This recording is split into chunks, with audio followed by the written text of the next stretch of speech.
अस्सलामुअलैकुम। इस दुआ के साथ कि आप सब बखैरियत हों। अल्लाह की ख़ास रहमतें, बरकतें और अनायतें आप सब पर मेहरबान हों। मेरी दिली दुआएं और नेक तमन्नाएं आप सब सुनने वालों के साथ हैं। सैटरडे मॉर्निंग ईमान की ऑप्टिशियन के पास अपॉइंटमेंट थी तो मैं उसको वहीं लेकर जा रही हूँ। हमारा ऑप्टिशियन जो है पहले कोई और था, लेकिन अभी हमने एज़्टा ऑप्टिशियन पर स्विच किया है। तो इनकी सर्विस बहुत ही ज़्यादा अच्छी है। फजर भी आई साइड ग्लासेस लगाती है और मैं भी, और ईमान भी लगाती थी, लेकिन इसने छोड़ दिए बीच में। तो अभी इसकी अपॉइंटमेंट ड्यू थी तो इसको मैं वहाँ लेकर आई हूँ।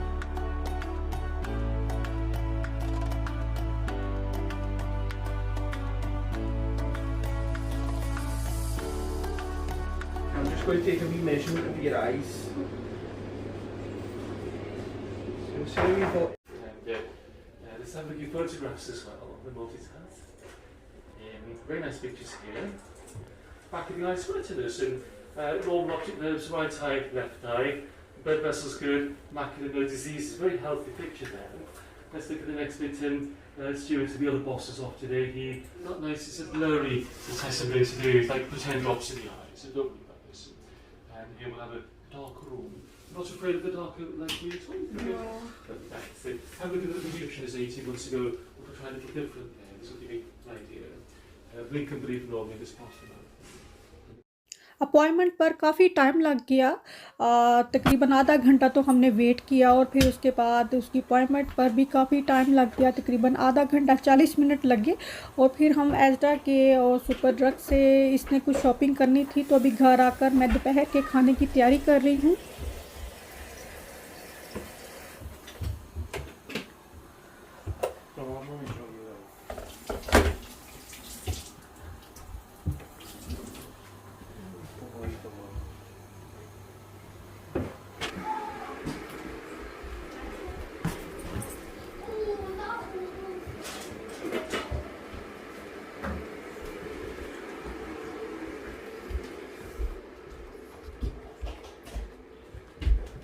Oh, come on! Oh!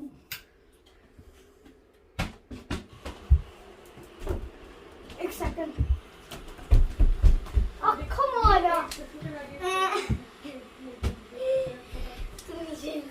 I got bored. और आपने देखा बारिश भी काफ़ी ज़्यादा हो रही है। पिछले कुछ दिनों से बारिश जो है वो रह रह कर होती है और अच्छी खासी ठंड शुरू हो गई है। मेरे हस्बैंड जो हैं वो एप्पल शेक बना रहे हैं। बनाना शेक तो काफ़ी शौक से पिया जाता है, लेकिन एप्पल शेक काफ़ी टाइम के बाद पी रहे हैं। और यहाँ पर मैं जो है हस्बी रवायती दही फुल्की बना रही हूँ। चिकन या मीट पकाना हो तो मैं रात को ही उसे फ्रीज़र से निकाल कर रख देती हूँ, क्योंकि वो मैक्सिमम टाइम में डीफ्रोस्ट हो तो ही सही रहता है। और मैंने निकाल के रख दिया, लेकिन मुझे समझ ही नहीं आ रही थी कि मैं पकाऊँ क्या। तो जब मैं अपॉइंटमेंट से घर आई तब भी मैं सोच रही थी कि मैं इसका पकाऊँ क्या।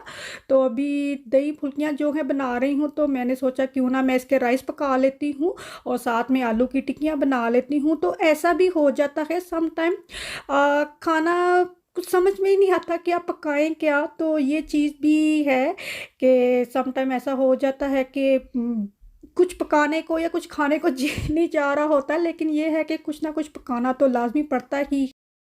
और हफ्ते में एक आध दिन ऐसा लाजमी गुजरता है कि कुछ भी नहीं पकाया जाता या जी नहीं चाह रहा होता, या मुसलसल खाना पका पका कर भी जो है मन भर जाता है, या खा खा कर तो समझ नहीं आता क्या पकाया जाए। तो फिर मैंने सोचा आज आलू की टिक्कियाँ और उसमें इस तरह उबले हुए अंडों की स्टफिंग करके बनाती हूँ। साथ में चिकन पुलाव और दही फुल्की मैंने बना दी है।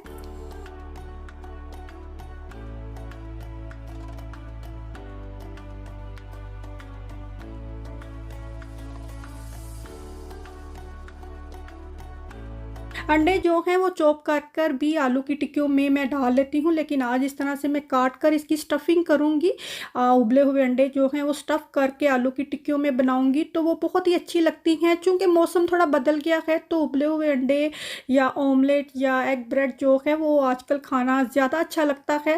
वैसे तो इन चीज़ों का, बल्कि किसी भी सब्ज़ी का कोई मौसम नहीं है, पहले ही होता था। सब्ज़ियाँ, दालें या कोई चीज़ें ऐसी होती थी वो अपने मौसम में ही मिलती थी। लेकिन आजकल तो हर चीज़, हर सब्ज़ी पूरा साल मिलती है और आई थिंक ये हर जगह ही है। लेकिन मौसम में जो चीज़ का टेस्ट है वो आउट ऑफ सीज़न नहीं होता है। और ये देखिए, आलू की टिक्कियों की पहले भी रेसिपी मेरे चैनल पर है, तो मैंने बहुत ज़्यादा शेयर नहीं की है। बेसिक जो इंग्रेडिएंट्स हैं आलू की टिक्की बनाने के, उसमें ज़ीरा, सूखा धनिया डाला जाता है, दरदरा कूट कर, अजवाइन, कसूरी मेथी और क्रश रेड चिली, और इसमें थोड़ा सा अनारदाना पाउडर या आमचूर पाउडर और कसूरी मेथी डाल दी जाती है। और वैसे ये सारे इंग्रेडिएंट्स इसमें आगे हैं। गरम मसाला इसमें नहीं डाला जाता, गरम मसाला डाल देंगे तो इनका फ्लेवर जो है वो कुछ का कुछ हो जाता है।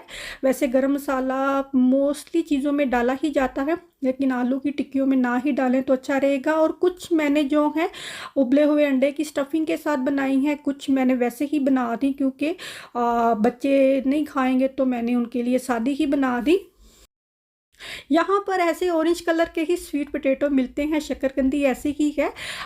जब मैं नई नई यहाँ यूके आई थी तो यहाँ की गाजरें देखकर मैं बड़ी हैरान होती थी कि ये तो ऑरेंज कलर की गाजरें हैं। तो पाकिस्तान में तो लाल रंग की गाजरें होती हैं ना, तो यहाँ पर हमेशा ही जो है ऑरेंज कलर की ही गाजरें हैं। ये शायद बीज का डिफरेंट हो सकता है, ज़ाहिर बात है बीज ही इसका डिफरेंट होगा ना, सीड डिफरेंट होगा जिसकी वजह से ये ग्रो होती हैं। तो ये ऑरेंज कलर की ही स्वीट पोटैटो है। और जिस तरह हमें ये चीज़ें थोड़ी डिफरेंट लगती हैं कि ऑरेंज कलर की गाजरें और ऑरेंज कलर की स्वीट पोटैटो, और बहुत मुमकिन है जो यहाँ के मुकामी लोग हैं अगर वो वाइट कलर की स्वीट पोटैटो और लाल रंग की गाजरें देखें तो वो भी हैरान हो जाएंगे कि इनका ये रंग ऐसे क्यों है। तो शायद जगह के लिहाज से मुझे लगता है सीड की वजह से ये कलर डिफरेंट होता है, लेकिन टेस्ट में कोई डिफरेंट नहीं है, ना गाजरों के ना स्वीट पोटैटो के टेस्ट में कोई डिफरेंट नहीं है। चिकन पुलाव के लिए प्याज को तड़का लगाने के लिए रख दिया है। तकरीबन 1 किलो राइस है और चिकन जो है 1 किलो से थोड़ा कम है। और जिंजर, गार्लिक और हरी मिर्चें जो हैं वो मैंने ग्राइंड करने के लिए रख दी हैं। और दूसरी तरफ आपको मसाला नज़र आ रहा होगा जो मैंने निकाल कर रखा है।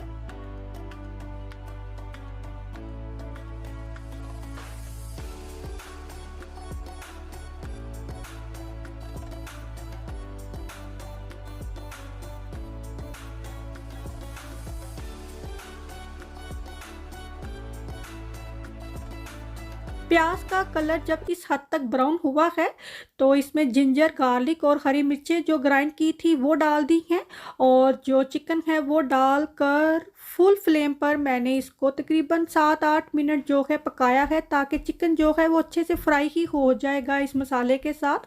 और जो जिंजर, गार्लिक और हरी मिर्चें हैं वो भी थोड़ी कुक हो जाएंगी। और अभी जो थोड़ा सा नमक है, जो मसाले मैंने निकाल कर रखे हैं उसी में से थोड़ा सा नमक और जितने भी साबुत मसाले हैं वो भी साथ ही डाल दिए कि वो जब पकेंगे और उनकी खुशबू जो है वो मसाले में साथ साथ आ जाएगी। और नमक थोड़ा सा डाला है कि क्योंकि नमक इसमें है नहीं, तो जब चिकन साथ साथ कुक होगा तो उसमें नमक भी आ। चिकन पुलाव, आलू की टिक्कियाँ और दही फुल्की बनाई। और प्याज को जब मैं तड़का लगा रही थी तो मेरे जहन में आ रहा था कि मैं मीठे में क्या बनाऊं कि जल्दी से पक जाए। तो एक ही चीज़ आई कि जल्दी से जो है भुनी हुई सेवइयाँ बना ली जाएं। और देखें जब तक चिकन भुना जा रहा है यहाँ पर जो सेवइयों के इंग्रेडिएंट्स हैं मैं वो निकाल कर रख रही हूँ। यहाँ पर देखें चिकन जो है फुल फ्लेम पर तकरीबन 7-8 मिनट या 10 मिनट तक भी इसको अच्छे से भून लिया है और चिकन जो है वो मैक्सिमम कुक हो गया है। और इसमें अभी टमाटर और जो बकिया मसाले थे वो डालकर थोड़ा सा पानी का छींटा लगाया है और ढक देना है ताकि टमाटर जो हैं वो थोड़े सॉफ्ट हो जाए। और फिर इस मसाले को अच्छे से भून लेना है।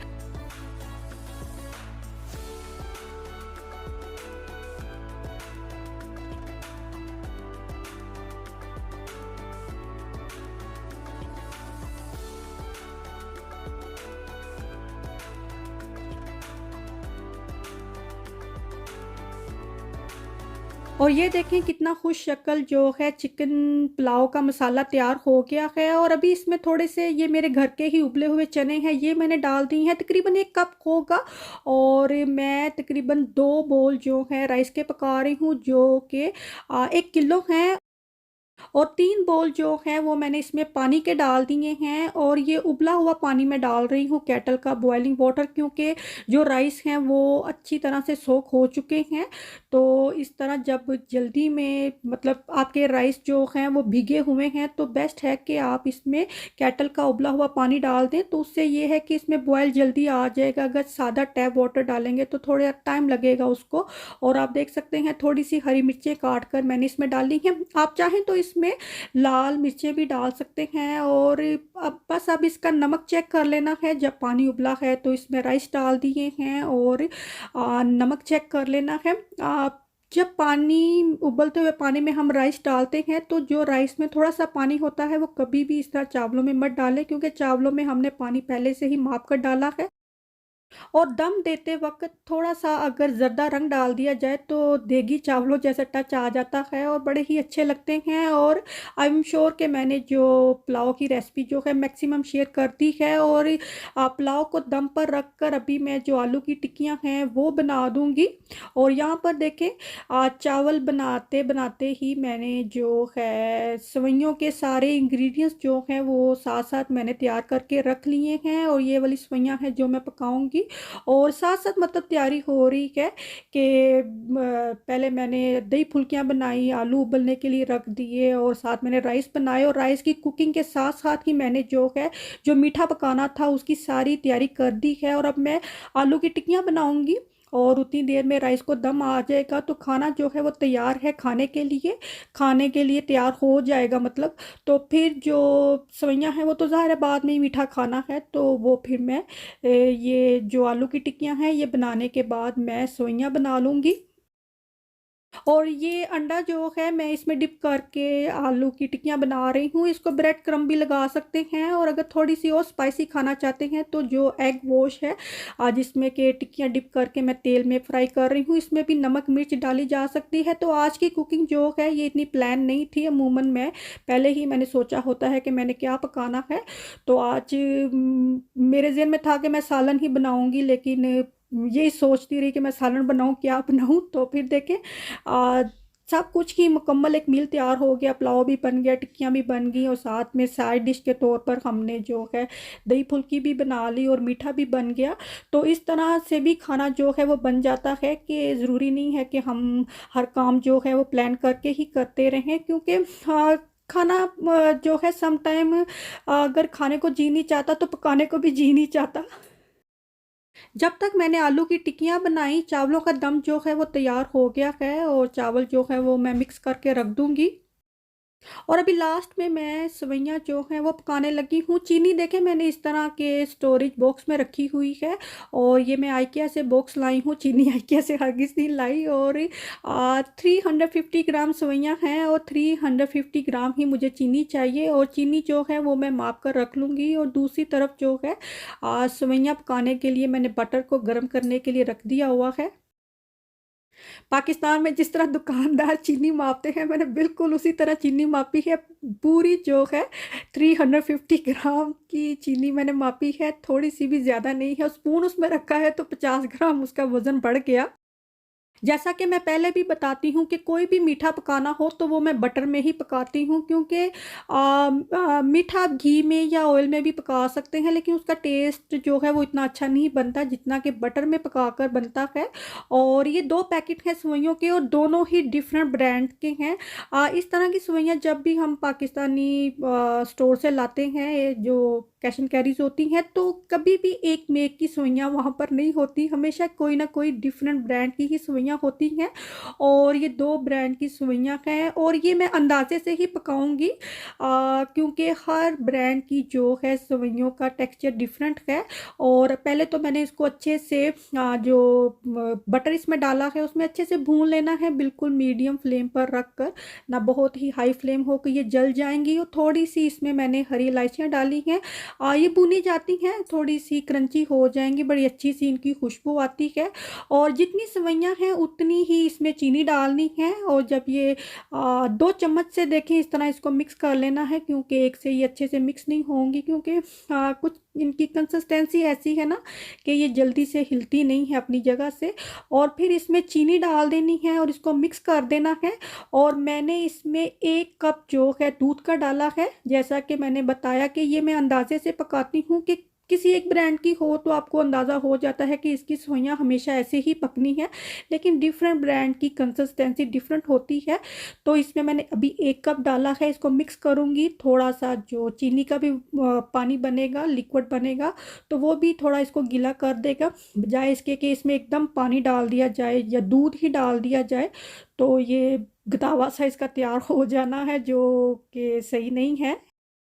मैंने इसमें दूध डाला है, लेकिन इसमें पानी भी डाला जा सकता है। और इसको अच्छे से मिक्स करके मैंने छोटे चूल्हे पर ऑलमोस्ट जो है दम जितनी हीट पर रख दिया है। और थोड़े से जो ड्राई फ्रूट्स और नट्स हैं वो मैं इसमें डाल दूंगी। आपकी मर्ज़ी है, जो मर्ज़ी चीज़ें इसमें डाल दें। और 2 चम्मच से इसको देखें कितनी आसान है इसको मिक्स करना। और अभी इसको मिक्स करके अच्छे से मैं दम पर रख दूंगी।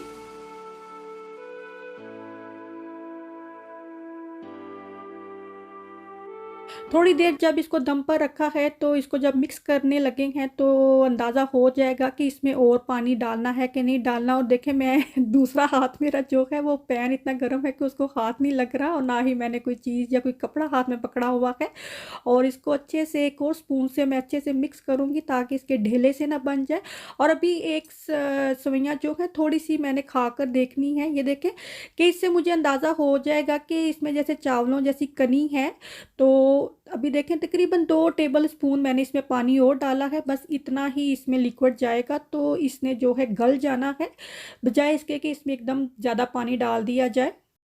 सेवइयाँ पकने के लिए रखी, लेकिन खाना जो है वो सब खा रहे हैं। और ये मेरी प्लेट है और मैं खाना भी खा रही हूँ, और साथ साथ मेरा ध्यान सेवइयों की तरफ भी है। और यहाँ पर ऑलमोस्ट सेवइयाँ जो है पक गई हैं, और ये ना तो मुकम्मल तौर पर इसका गतावा ही बना हुआ है। यही कंसिस्टेंसी इसकी होनी चाहिए। और जो बचे हुए नट्स थे वो इसके ऊपर डाल दिए हैं। और इसको मैंने अलग से डिश में कोई नहीं निकाल के सर्व किया, बस इसी में सब ने मतलब इसी में से सबको निकाल कर दी और सब ने खाना खा लिया। और यहाँ पर देखिए जो बर्तन हैं वो सारे मैंने उठा लिए हैं। और जो खाना खाया उसके बर्तन, जो दोपहर के लंच के बर्तन थे, वो सारे मैंने धोकर रख दिए हुए हैं।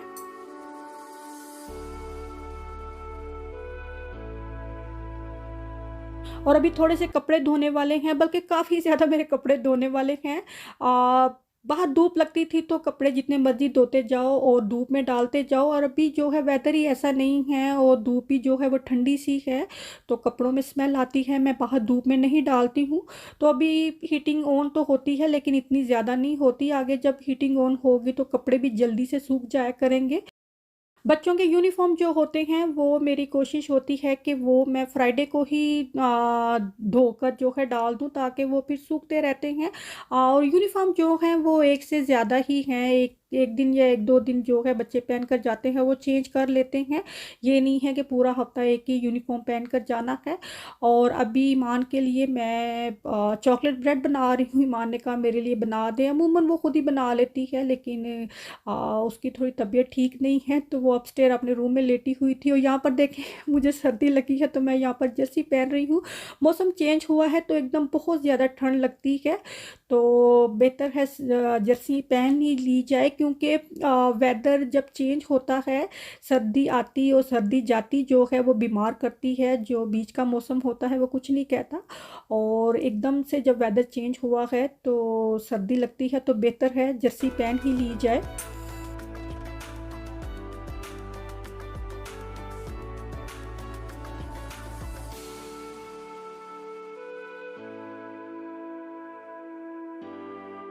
जैसा कि मैंने कहा ईमान की थोड़ी तबीयत ठीक नहीं है, तो आप लोग जो सुन रहे हैं मेरी बेटी के लिए दुआ ज़रूर करिएगा। मेरी बेटी की थोड़ी तबीयत ठीक नहीं है, तो इसके पेट में दर्द रहता है। डॉक्टर ने इसको हॉस्पिटल भेजा है, तो हॉस्पिटल की अपॉइंटमेंट का वेट कर रहे हैं। अभी जो इमरजेंसी रिक्वायरमेंट है वो थोड़ी सी बदल गई हुई हैं।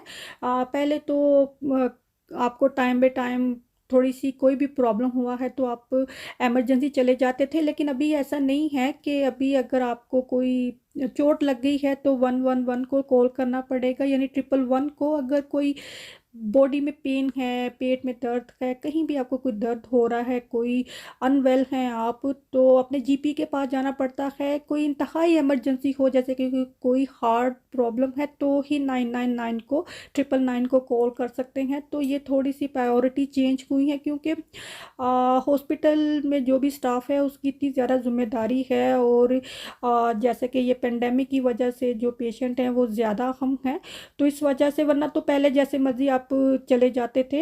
हाँ, लेकिन अभी थोड़ा चेंज है, तो अभी हॉस्पिटल की अपॉइंटमेंट के लिए वेट कर रहे हैं।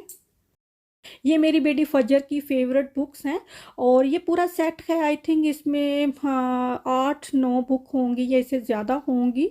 तो ये कोस्को से पूरा सेट मिलता है। तो ये कुछ महीने पहले ये बुक्स लेकर आई, इसने पढ़ी, तो फिर इसने रख दी ना। तो इस तरह इसकी काफ़ी सारी बुक्स होती हैं, तो मैं पूछ कर बच्चों से ना वो चैरिटी में दे देती हूँ कि घर में इतनी बुक्स पढ़ी हैं। तो फजर ने कहा हाँ मामा ये चैरिटी में दे दे। तो अभी दोबारा गई एक दिन अपने डैडी के साथ, तो ये सारी बुकें उठा कर ले आई, फिर से पूरा सेट ले आई। तो मैंने कहा तुमने पहले पढ़ी थी तो वो चैरिटी में दे दी। कहती हाँ वो मैंने पढ़ ली थी, अभी दोबारा पढ़ने के लिए मैं नया सेट लाऊंगी, अभी ये सारी पढ़ ली है। तो कहती है ये भी चैरिटी में दे दे। तो मैंने कहा अगर तुमने दोबारा फिर पढ़नी हुई कुछ महीने बाद, तो कहती मैं नहीं ले आऊंगी। तो ये लॉजिक देखे बच्चों का, मैं सुनकर हैरान हो गई कि क्या मैं कहूँ अब इन बच्चों के माइंड को। तो मैंने कहा नहीं, अभी ये इसी तरह पढ़ी रहेंगी, जब तुमने दोबारा पढ़नी है तो यही बुक्स पढ़ोगी, ये वही सेम बुक्स हैं, तो it's no point to throw them away. और ये लाइब्रेरी से लाई हुई है, जिसकी डेट जो है वो रिटर्न करनी है। और ये बॉल जो है ये तो बच्चों को पागल ही किया हुआ है इसने, और ये काफ़ी बॉल जो है मेरे बच्चे ख़राब कर चुके हैं, लेकिन फिर दोबारा दोबारा ले आते हैं। और अभी फिर से मेरी वही रूटीन है, सारी अपस्टेयर की मैंने डस्टिंग वगैरह की है, और किचन स्मेट के ऊपर आई और डस्टिंग वगैरह की। तो अभी जो है मैं ये ही एक रग बिछाया हुआ है, और मोस्टली मेरे सारे घर में जो है वो वुड फ्लोर ही है। पहले हमारे सारे घर में कारपेट ही था, तो हमने फिर उसको चेंज करा के वुड फ्लोर डलवा लिया सारे घर में। तो अभी जो है माइंड चेंज हो रहा है मेरे हस्बैंड का, उन्हें ये वुड फ्लोर बिल्कुल पसंद नहीं आ रहा। वो चाहते हैं कि सारे घर में जो है वो कारपेट ही होना चाहिए।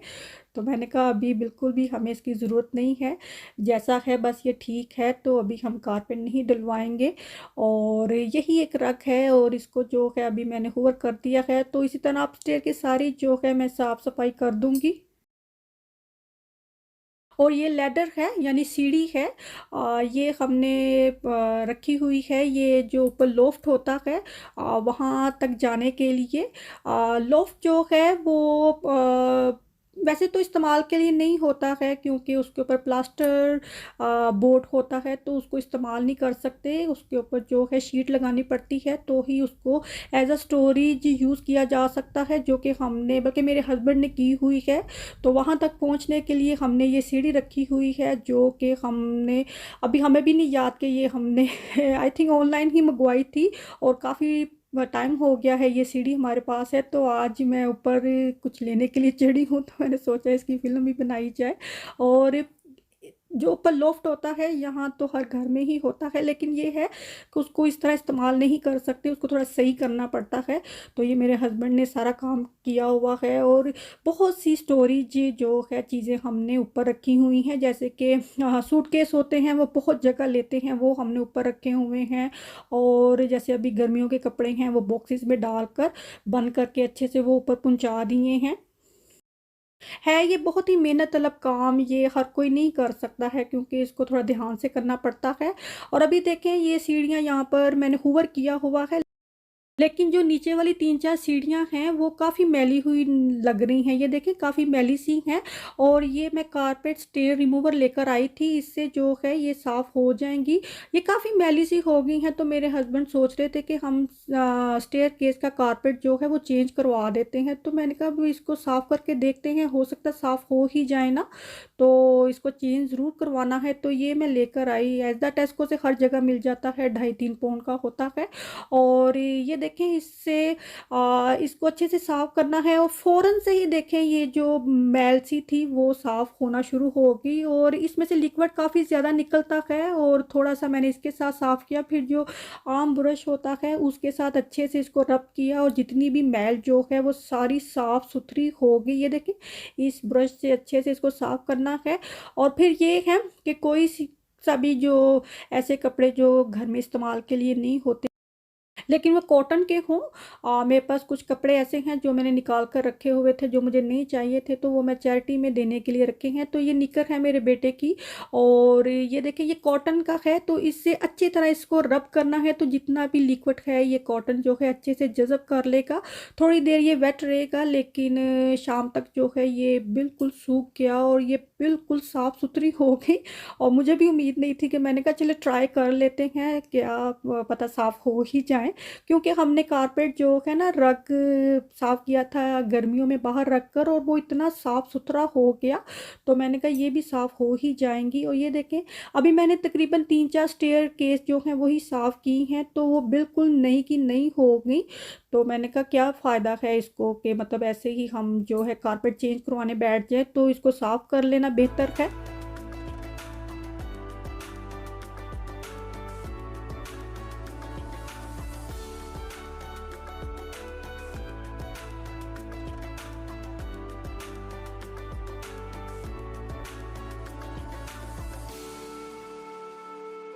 हफ्ते के बाकी दिनों की निस्बत जो वीकेंड है वो मुझे बहुत ज़्यादा थका देता है। हालांकि वीकेंड पर यही होता है कि बच्चों ने सुबह स्कूल नहीं जाना, तो वो एक रूटीन की बचत हो जाती है कि चलो थोड़ी देर लेटे रहेंगे, नहीं जल्दी उठना पड़ेगा। लेकिन बाकी सारा दिन जो है वो बहुत ज़्यादा काम होता है कि बच्चे सारा दिन घर पर होते हैं, और आजकल कुछ वेदर भी ऐसा है कि बच्चों को आप कहीं बाहर लेकर भी नहीं जा सकते हैं, और वीकेंड ज़रा थका देता है। हालांकि मैं पूरा वीक जो है इतना थकती नहीं हूँ जितने मैं वीकेंड के 2 दिन थक जाती हूँ। और मैं बच्चों से कहती भी हूँ कि देखो आप लोगों की तो सैटरडे संडे छुट्टी होगी है, आपके डैड की भी किसी दिन छुट्टी हो जाती है, लेकिन मेरी छुट्टी कहाँ गई, मुझे क्यों नहीं छुट्टी हो रही है। तो कहते हैं आप मामा हैं इसीलिए आपको छुट्टी की ज़रूरत नहीं है। जिस तरह वर्किंग मदर्स होती हैं या वर्किंग लेडीज़ होती हैं वो पूरा वीक काम करती हैं, लेकिन सैटरडे संडे को भी उन्होंने सारा घर समेटना होता है। तो इसी तरह हम भी हैं, चाहे हम फुल टाइम मदर हैं जैसे मैं हूँ, तो सैटरडे संडे जो है वो मेरा ज़्यादा बिजी गुजरता है कि काम ही ख़त्म नहीं होते हैं। कभी कपड़े धोने लग जाओ, कभी घर की सफाई करने लग जाओ, कोई ना कोई काम जो है वो आवाज़ें ही दे रहा होता है कि ये भी करना है, ये भी करना है। और एवरी डे यही हिसाब है, और एवरी वीकेंड ही यही हिसाब है।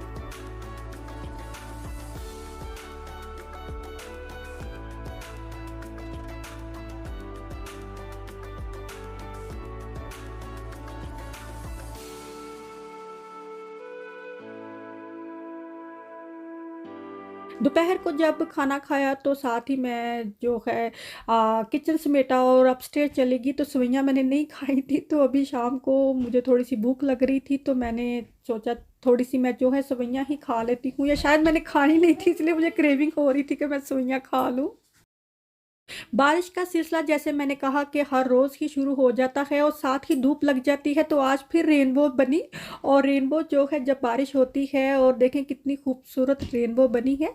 आप बारिश हो रही हो साथ ही धूप निकल आए तो फ़ौरन से ही रेनबो जो है वो स्काई पर अपीयर हो जाती है। और मैं बच्चों से कहती हूँ जाके विंडो चेक करो कि रेनबो इस साइड पर बनी है कि उस साइड पर बनी है। सुबह जब मैं ऑप्टिशियन के पास बैठी तो मुझे मेरी बेटी जो फजर है उसने मैसेज किया, गुड मॉर्निंग मामा।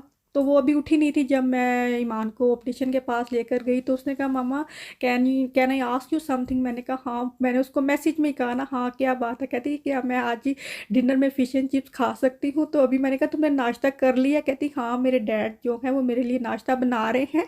तो अभी उसने नाश्ता भी नहीं किया था, तो मुझे उसने कहा कि मैंने आज डिनर में जो है फ़िश एंड चिप्स खानी है। उसको फ़िश एंड चिप्स बहुत ज़्यादा पसंद है, तो ये मैं उसके लिए बना रही हूँ। यहाँ थोड़ा सा दूध मैंने ग्लास में डाला है, ठंडा ही दूध है, और इसमें थोड़ा सा मैं जो लेमन है वो स्क्वीज़ करके रख दूँगी तकरीबन 10 मिनट के लिए। तो इसका बटर मिल्क बन जाएगा जो कि मैं ईमान के लिए बना रही हूँ। एज आई सेड कि वो थोड़ी ठीक नहीं है, उसके पेट में दर्द होती है, तो ये थोड़ा पीने से वो काफ़ी बेटर फील करती है।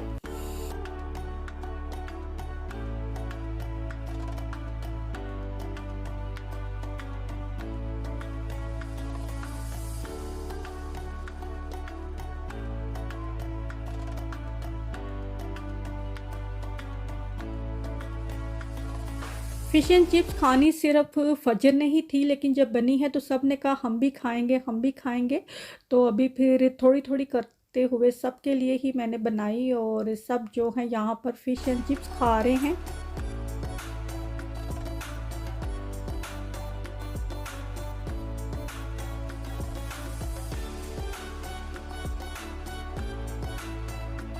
और अभी मैं ईमान के लिए ही हॉट वाटर बॉटल बना रही हूँ। वैसे तो ये अमूमन इसी साइज़ की होती हैं, लेकिन प्राइमार्क पर बहुत लंबे साइज़ की भी थी। ईमान ने वो देखी तो उसको काफ़ी अच्छी लगी। तो ये इसका जो कवर है वो ख़राब हो गया था तो फेंक दिया है, लेकिन इसको जो है कॉटन के कपड़े में लपेट कर जो है वो इस्तेमाल करती है। तो बस यहीं तक है मेरा ये आज का भी व्लॉग। आई होप आपको अच्छा लगा हो। अगर पसंद आया है तो एक थम्स अप बटन ज़रूर प्रेस करें। अपना और अपनों का बहुत सारा ख्याल रखिए। अल्लाह हाफिज़।